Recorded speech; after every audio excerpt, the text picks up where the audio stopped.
Et pour notre Zoom du jour, nous recevons André Archimbaud. Bonjour monsieur. Bonjour monsieur. André Archimbaud, vous êtes stratège d'affaires internationales et chroniqueur chez Boulevard Voltaire. Vous venez aujourd'hui nous présenter votre ouvrage « Combat pour l'hémisphère nord, l'amour d'Ariane » qui mêle histoire, géopolitique, religion et mythologie. C'est, dites-vous, un essai en forme de roman, pas l'inverse. Le résumé, je le fais rapidement. 12 personnages s'unissent pour contrecarrer le plan de la secte des Archontes, dont le but est de détruire les nations et les peuples pour régner sur le monde. On va voir si c'est un essai ou si c'est un roman. Est-ce que vous pouvez, André Archimbaud, dans une première réponse, nous présenter cette secte des Archontes? Alors effectivement, l'idée de parler de la secte des Archontes m'est venue concrètement au cours de mes pérégrinations d'affaires. Pour commencer, si je puis faire une petite digression, j'ai pensé à définir ce concept d'archonte au moment de la chute de l'Union soviétique, lorsque j'étais en voyage d'affaires du temps de Gorbatchev. Et c'était aussi l'époque où ma fille venait de naître, et je voulais laisser une sorte de testament intellectuel à ma fille pour qu'elle réfléchisse plus tard aux évolutions du monde et parfois même aux impostures du monde. Et ce qui est très intéressant quand on voyage beaucoup dans le monde anglo-saxon, ce qui a quand même été l'essentiel de ma carrière professionnelle, on observe un certain nombre de choses. D'abord, on observe que aux États-Unis, comme disait Kaiserling au début du siècle dernier, il y a une espèce de spiritualité chamanique dans l'ensemble de la population qui est très propice à toutes sortes de manipulations. Et la deuxième observation, c'est que lorsque l'Union soviétique s'est effondrée, il n'y a plus de frein à la gourmandise absolue du capitalisme et du trotskisme qui s'était déjà implanté aux États-Unis, en étant d'ailleurs extrêmement efficace dans le monde des affaires. Donc l'idée générale, c'était de se dire arrêtons de parler du communisme, du capitalisme, de la droite et de la gauche, mais pensons à un joueur d'échecs extraordinaire qu'a été le ferment trotskiste depuis Staline jusqu'à aujourd'hui pour réaliser la dissolution du monde beaucoup plus vite qu'en lançant des travailleurs à l'assaut des capitalistes, puisque le combat n'est plus économique, mais il est culturel, en finale.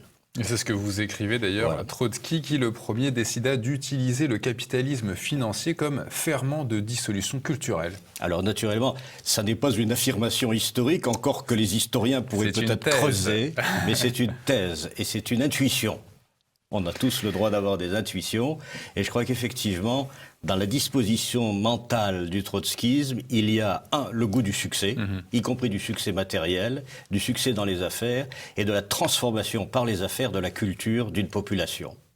Alors, je le rappelle, donc, cette secte des Archontes, 12 personnes vont se regrouper pour s'opposer à elle, et l'un de ces 12 fait une critique radicale de la société américaine. En quoi consiste cette critique ? Alors, j'y ai touché, j'ai une petite allusion. Les États-Unis, en réalité, sont à la recherche d'une définition. Ils sont toujours en quête d'un auteur.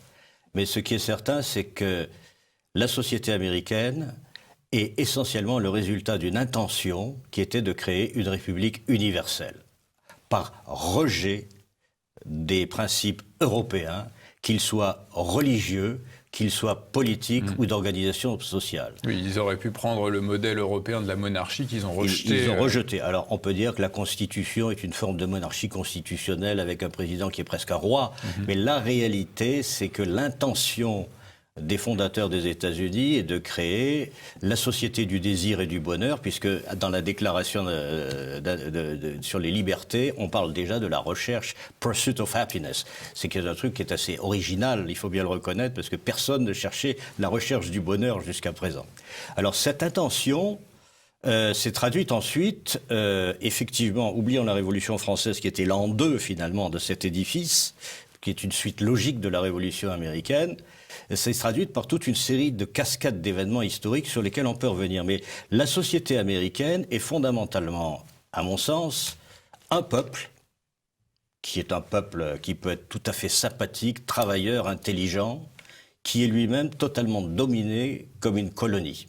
C'est-à-dire qu'il y a une classe dirigeante, qui est une oligarchie, qui est essentiellement une oligarchie économique, bien sûr, mais culturelle aussi. Et les États-Unis, donc, veulent utiliser leur peuple comme essentiellement un vecteur d'internationalisation de leur État universel. Donc c'est véritablement le concept d'État universel qui prédomine à l'intérieur du psychisme américain. Et là, je parle des élites américaines, parce que le peuple américain lui-même, c'est tout simplement un ensemble de citoyens qui sont manipulés. Alors justement, pour rentrer dans le détail, André Archambault, quels moyens les archontes, les membres de cette secte, mettent en œuvre pour arriver à leur fin? Alors, dans le livre, naturellement, qui est encore une fiction, malgré tout, les archontes, qui sont donc cette espèce de joint venture, pour parler franglais, entre les trotskistes et les protestants extrémistes néoconservateurs, donc trouvent avantage à s'associer entre eux pour mener une politique belliciste, de plus en plus belliciste, un peu comme l'inversion de la tétrakis. Plus ça va, plus c'est court, plus c'est court, plus c'est violent, et notamment depuis la chute de l'URSS. On pourra parler de ça après. Mais essentiellement, ils s'y prennent par le contrôle financier, économique, et je dirais néo-industriel, technotronique, comme le disait Brzezinski, qui avait déjà prévu, dans son livre qui est sorti il y a plus de 30 ans, qu'il y aurait une caste de 200 000 personnes ou 300 000 personnes qui dirigeraient la planète grâce à toutes les nouvelles révolutions technologiques et qui bouleverseraient les frontières, qui bouleverseraient les cultures et qui détermineraient le sort de l'humanité. Donc vous évoquez donc cette castration de l'Europe depuis 50 ans, la dénaturation de la Russie, imposer un marxisme capitaliste, modèle culturel dénataliste, règne du bonheur matérialiste, avilir le goût du bon sens et de l'énergie, etc. Essentiellement, ce qui s'est passé avec l'avènement du cycle américain, c'est la table rase par rapport à des milliers d'années de tradition, au moins qu'on peut faire remonter au cycle védantique. Donc effectivement, c'est une absence totale de sagesse qui s'est mise en place. Et on peut voir les conséquences que ça peut avoir à leur détriment. Car si je puis juste faire aussi une petite parenthèse, ce livre est celui d'un interrègne. Il se passe entre 1989 et 2035, volontairement. C'est le temps d'une génération et demie, voire 2 générations. C'est entre la chute de l'Union soviétique qui enlève la barrière et le frein au capitalisme forcené, et la chute potentielle ou présumée dans l'ouvrage du système américain et la renaissance du système eurasiatique, basé sur la spiritualité. C'est un peu le résumé thématique du livre que je puis faire maintenant. Mais je vous ai un peu fait dévier de votre question. Non, pas du tout. Mais du coup, justement, vous expliquez que l'Ukraine est utilisée comme point de friction entre Est et Ouest. Oui. C'est à plusieurs niveaux. Sur le plan géopolitique de base, on sait tous que l'Ukraine, dans l'affaire récente, était essentiellement le poumon industriel à l'Est, dans le Donbass, de l'aéronautique et de l'industrie de l'armement russe, puisque c'était avant, partie de l'URSS, les investissements militaires et aéronautiques étaient là. Et deuxièmement, il y a la Crimée. Donc ça, je pense que la population générale arrive à comprendre ça. Mais alors, il y a aussi effectivement une rupture qui date d'ailleurs, un peu comme l'Empire romain d'Orient et d'Occident, entre les Ukrainiens catholiques et les Ukrainiens orthodoxes. Ouais. Et effectivement, depuis fort longtemps, depuis d'ailleurs la fin de la Seconde Guerre mondiale, les Américains, c'était d'ailleurs une carte à jouer géopolitiquement pour eux contre l'Union soviétique, ont fermé les yeux sur le comportement des Ukrainiens de l'Ouest, principalement vis-à-vis de l'Allemagne occupant et attaquant la Russie, pour pouvoir les utiliser comme un soutien, effectivement, de déstabilisation du communisme à l'époque. Et c'est resté jusqu'à aujourd'hui. Ça explique d'une certaine façon l'extraordinaire contradiction entre les membres du gouvernement et du département d'État et ce que prônent justement certains extrémistes de droite ukrainiens, qui est totalement aux antipodes de ce que disent les Américains vouloir stopper. Donc tout simplement parce que ça alimente une attaque contre la Russie. Donc ça, l'Ukraine, c'est donc le milieu de l'Europe, et surtout, plus l'Ukraine va être explosive, moins les Européens vont s'apercevoir ils font partie d'une Eurasie en devenir. Car ne nous l'aurons pas, le département d'État, ça fait maintenant pratiquement 60 ans qu'il a créé un département Eurasie. Pour les Américains, l'Eurasie existe. Pour Brzezinski, l'Eurasie existe. Ils ont tout de suite compris que l'Eurasie est un espace autarcique considérable, riche de ressources considérables, qui, s'il se réveille dans un objectif commun, représente un danger existentiel pour les États-Unis, comme d'ailleurs pour la Chine. Vous évoquiez tout à l'heure justement le livre de Zbigniew Brzezinski, dans lequel on parle de technologies permettant de contrôler le mental des populations, projeté même encore plus loin en parlant d'une instauration espérée d'une dictature aux États-Unis et même d'un renversement de l'ONU, d'une destruction de l'ONU. Alors écoutez, la dictature n'est pas considérée comme péjorative quand on est américain et quand on considère qu'on a le bon droit de la morale pour soi. Car la notion d'ami-ennemi dans l'Europe traditionnelle était une notion qui n'était jamais totale. L'ennemi était un allié futur. On sauvait la face de l'ennemi quand on gagnait une guerre, on s'alliait parfois avec lui, et en plus, il faut bien le dire, tout le monde était en cousinage d'un pays à l'autre ou d'un empire à l'autre, et les affaires se réglaient comme ça. L'Américain moderne a déterminé l'ennemi dans l'absolu. L'ennemi est un ennemi qui, moralement, n'est pas, qui ne mérite pas d'exister. Donc à partir de là, ne mériterait pas d'être sur la terre comme certains. Alors, donc ça ne veut pas dire qu'il va y avoir une extermination, mais ça veut tout simplement dire que moralement, et on le voit bien dans les combats intérieurs aux États-Unis aujourd'hui, l'ennemi est total. Donc l'ennemi, il faut l'éradiquer. Et l'ennemi, donc la dictature, si ça permet d'élever la morale à un stade supérieur, c'est très bien. On gardera d'ailleurs toujours des apparences de démocratie, bien entendu, mais quand on détermine un ennemi comme absolu, c'est la porte ouverte effectivement à la dictature. André Archimbaud, quels sont les objectifs finaux des archontes? Vous évoquez quelque part l'holocauste des peuples. Oui, alors le mot est un petit peu violent, mais c'est un holocauste en tout cas spirituel et comment dirais-je, culturel. C'est-à-dire que les archontes ne veulent pas... les archontes donc, qui dirigeraient les États-Unis, dans la science-fiction dans la science-fiction, mais on n'en est pas loin, ils ne veulent pas d'empêcheurs de tourner en rond. Ils veulent une masse indifférenciée de 7, 8, 10, 20 milliards d'habitants qui seront des atomes, qui seront des agents économiques, producteurs, consommateurs, et s'ils sont incapables de faire quoi que ce soit, bon, ils pourront être assistés, un peu comme certains survivants des esclaves américains qui sont assistés depuis 200 ans sans pouvoir s'épanouir. Donc les archontes ne veulent pas une société avec des corps intermédiaires, comme ça a été le cas de toutes les sociétés depuis l'Antiquité. Ils veulent une société avec un sommet, une possession du pouvoir économique et naturellement une masse. Donc, d'une certaine façon, c'est l'avènement du communisme avec son avant-garde au pouvoir.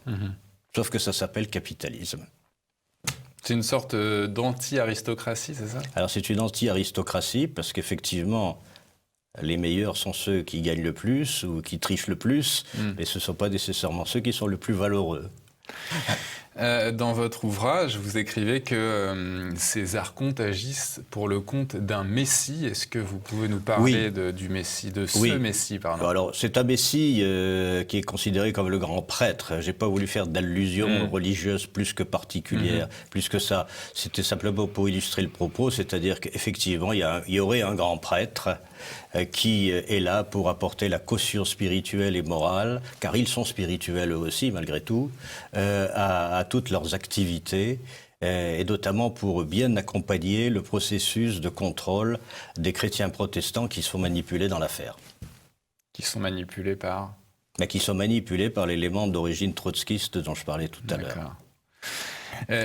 C'est une thèse, naturellement.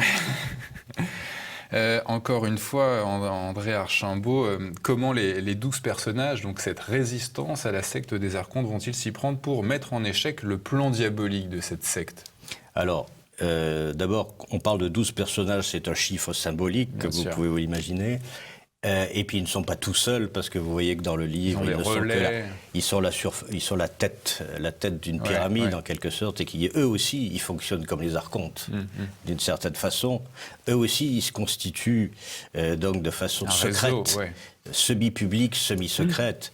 Et eux aussi ont un réseau économique et financier, mais ils ont d'abord et avant tout une vision de l'histoire complètement différente, les archontes, c'est l'histoire linéaire, et les aristocrates, on pourrait dire, que sont les 12 soutenus par leur réseau, sont essentiellement ceux de l'histoire cyclique et de l'histoire même sphérique. Et c'est pour cela que j'emprunte beaucoup à non seulement Julius Evola, mais également à Abellio, et puis aussi que j'emprunte beaucoup à l'ésotérisme pour faire dire des choses qui sont plus faciles à dire avec des concepts ésotériques ou mythologiques que de le dire noir sur blanc, parce que finalement, aujourd'hui, on ne comprend plus, on n'appréhende plus toutes ces notions sphériques, holistiques, puisque justement, il y a une déculturation de la population qui fait que c'est très difficile à comprendre. Et vous n'avez pas peur de faire hurler les catholiques avec ces concepts un petit peu sur la gnose, etc. Alors, la gnose fait toujours hurler les catholiques, mais non, ça dépend de ce qu'on appelle la gnose, naturellement. Si c'est la recherche du savoir, ça peut être tout à fait... Les catholiques, d'une certaine façon, ont bâti eux-mêmes cette recherche du savoir. Les catholiques eux-mêmes ont un ésotérisme. Sûr, oui. Les catholiques eux-mêmes ont développé avec la scolastique l'herméneutique. Les catholiques ont développé pratiquement tout ce qui existe et qui est réutilisé maintenant, soit négativement, soit positivement. C'est là le danger de nos époques où les impostures peuvent utiliser des vieux concepts qui sont nobles de façon positive ou de façon négative. Oui, je vous dis tout de suite que je ne suis pas catholique, mais j'admire le catholicisme, je tiens à le dire quand même au public. Oui, vous m'aviez dit que vous étiez un catholique déçu. Je suis un catholique païen. Voilà. Alors, on va continuer... Si ça peut vous dire quelque chose. Dans le développement de votre ouvrage, André Archimbaud, comment les 12 personnages... attendez, alors ça c'est ma question, excusez-moi, je suis un peu perdu, vous m'avez troublé. Excusez-moi. Voilà, donc pour contrecarrer les plans des archontes, les 12 personnages, donc les 12 opposants, les 12 résistants vont s'appuyer sur l'islam et la venue du 6e imam. Qui est ce 6e imam? Alors, effectivement, donc d'abord, effectivement, contrecarrer, ça veut dire quoi? Ça veut dire alliance, et parfois alliance paradoxale. Alors déjà, il y a l'alliance assez logique d'une recherche d'une occidentalisation de la Russie par l'action de l'Europe et la formation d'une stratégie eurasienne. Ça, c'est une première chose. Mais indépendamment de cela, un projet de reconstruction du monde sur le continent eurasien peut ou pas, ça dépendra de l'islam, c'est à l'islam de le décider. Qu'est-ce qu'il veut faire, l'islam? Est-ce qu'il veut être manipulé ou est-ce qu'il veut lui aussi accéder davantage à plus de sacré et moins de trivial? Ça, moi je ne suis pas musulman, je ne peux pas décider pour eux, mais on sait quand même que dans certaines périodes historiques, les musulmans ont été capables de développer certaines écoles, certaines doctrines, certains modes d'interprétation de la réalité, et ce n'est pas forcément ceux-là qui sont les mêmes que ceux qu'on voit aujourd'hui lorsqu'ils déposent des bombes avec des gilets explosifs. Donc ça, c'est un petit peu une différence. Alors le 6e imam, pourquoi? C'est tout simplement parce que dans l'eschatologie islamique, il y a toujours aussi un thème de l'éternel retour. C'est pour ça qu'Evola, d'ailleurs, Julius Evola disait que les musulmans, d'une certaine façon, sont aussi les héritiers de la tradition avec un grand T. Et donc, effectivement, le principe de l'imam est un principe récurrent. Alors, selon qu'on est sunnite ou chiite ou effectivement ismaélien, on peut déterminer si c'est le 12e, si c'est le 6e ou si c'est plusieurs fois le 12e ou plusieurs le 6e. Mais donc, le principe de l'imam, c'est qu'effectivement, il est là pour réalimenter un nouveau cycle historique. Et il élève le débat. L'imam, il est bien entendu là pour déclarer la guerre sainte, paraît-il. Mais la guerre sainte, c'est laquelle? C'est la spirituelle ou c'est la belliqueuse? Puisqu'il y a les deux aussi. Aujourd'hui, on ne connaît que la belliqueuse, ou du moins une parodie de la belliqueuse, financée par le capital saoudien ou les amis du capital saoudien, voire même certains amis archontes, si on les nomme comme tels. Donc, dans ce livre, je ne fais pas une proposition absolue, mais je pense qu'il y a une certaine logique géopolitique et spirituelle à demander aux musulmans de se positionner par rapport à l'évolution du monde. Est-ce qu'ils sont toujours à se dire, il y a le monde développé et le monde pauvre? Est-ce qu'ils vont toujours se dire, est-ce qu'il y a l'Ouest et l'Est? Ou est-ce qu'ils vont se dire, effectivement, il y a le sacré et il n'y a pas le sacré, il y a le spirituel et il y a le matériel? Et c'est à eux de voir. À cause de sa division principale, chiisme, sunnisme, le fait qu'il n'y ait pas d'unité de pape musulman, de pape islamique, exactement. Ouais. Est-ce qu'il est en mesure de décider, de prendre position? Non, mais l'islam, personne ne parle en son nom aujourd'hui, en réalité. Alors, il y a effectivement des pôles, des sphères culturelles islamiques. N'oublions pas aussi qu'il n'y a pas que les Arabes, il y a aussi les Asiatiques. Mais disons qu'il y a l'islam chiite est probablement un islam le plus proche par sa passion, ou la passion d'Ali, du christianisme par exemple, par son eschatologie, par son système récurrent. Parce qu'après tout, il a été lui aussi influencé par la société persane d'avant. Donc l'islam persan est probablement celui qui est le plus susceptible, une fois que les mollahs auront disparu ou se seront fait remplacer par des lettrés, d'évoluer dans un sens plus géopolitique. Mais c'est une question plus qu'une réponse. Mais je n'ai pas voulu ignorer le fait qu'il y a aussi des transformations au sein de l'islam, que le monde est en train de s'organiser contre un adversaire commun, qui est l'extinction du sacré par une société matérialiste qui a succédé à une société matérialiste qui était la soviétique. Donc on a le soviétisme qui est mort, l'américanisme qui est aussi du matérialisme, et donc il est temps de revenir vers la lumière contre le matérialisme. Alors, c'est justement l'objet de ma dernière question. Quel est l'objectif des 12, des opposants, pour s'opposer à ce matérialisme? Alors l'objectif...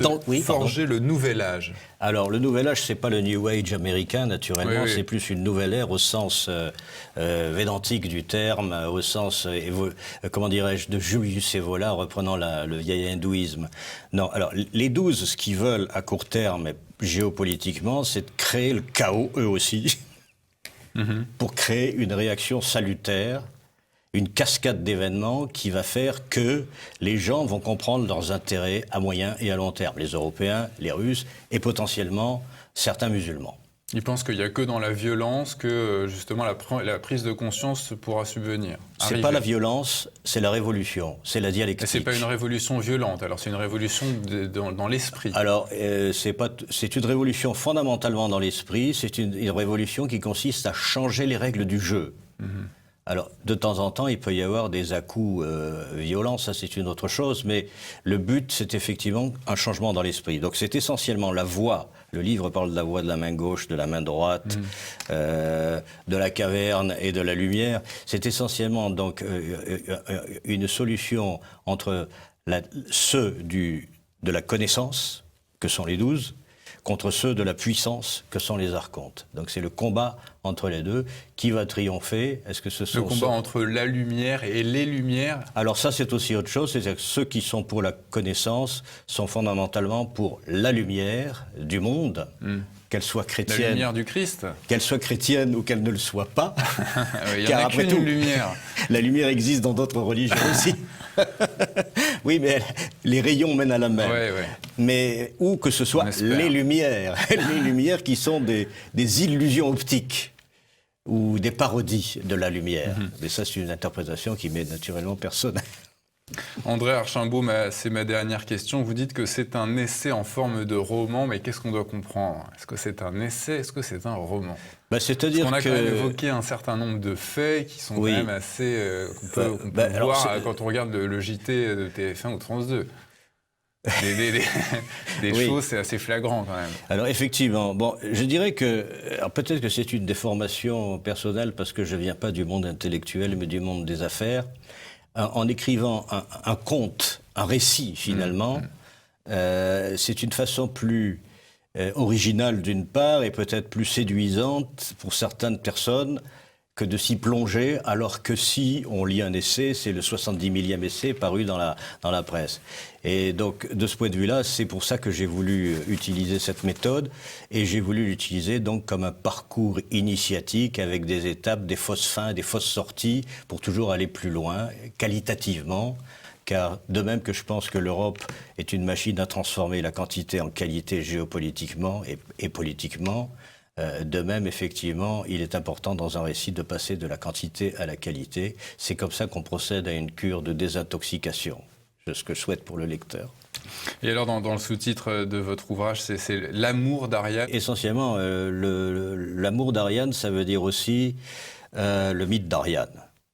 Car... Rappelez-le nom. Comment ? Le mythe d'Ariane. Le mythe d'Ariane est double. Il y a d'abord le mythe du labyrinthe que tout le monde connaît, et ça c'est déjà une partie du mythe qui montre que ce personnage féminin, aux allures de prêtresse, est capable de passer du monde de la vulgarité, de la sordidité qui est celui du Minotaure vers l'extérieur, et en plus de trouver le chemin pour y parvenir. Ensuite, naturellement, il y a une deuxième étape dialectique, elle se fait avoir par Thésée, qu'elle a sorti du labyrinthe et qui lui dit bye bye. Mais d'un autre côté, cet échec la renforce dans son chagrin ou dans sa peine ou dans sa passion pour épouser Dionysos, qui est un dieu oriental, dans le sens grec du terme, c'est-à-dire qui vient d'Anatolie. C'est un dieu aussi qui considère comme persan. Et donc, elle a d'une certaine façon, en épousant Dionysos, occidentalisé Dionysos. Et donc c'est un beau symbole du rapprochement de l'Ouest et de l'Est par Ariane qui a inversé l'Est et l'Ouest dans ce mariage. Et on peut espérer attendre une nouvelle Ariane ou un nouveau Dionysos géopolitique. Eh bien, c'est sur ces mots qu'on va terminer notre interview, cher André Archimbaud. Je rappelle le titre de votre ouvrage, « Combat pour l'hémisphère Nord ». Merci André Archimbaud. Merci beaucoup.